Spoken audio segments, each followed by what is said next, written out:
আমার বর প্রত্যেক দিন বলবে আমাকে একটু মটর শাকের পিঠালি করে দিও তো।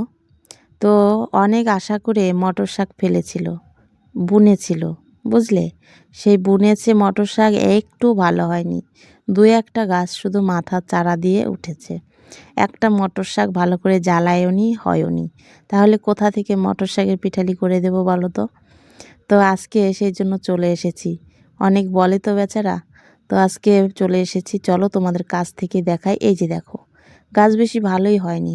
২ বার করে মানে বোনা হলো। তো গাছগুলো একদমই ভালো হয় নাই।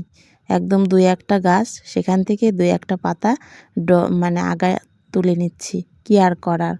আর তার সাথে এই যে পালং শাক আছে, পালং শাকটা ভালোই হয়েছে। তো পালং শাকটা মিশিয়ে দেব।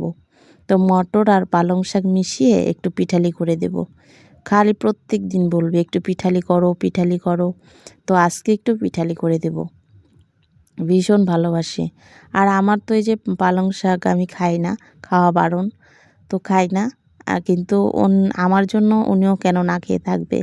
তার জন্য আমার বরকে করে দেব।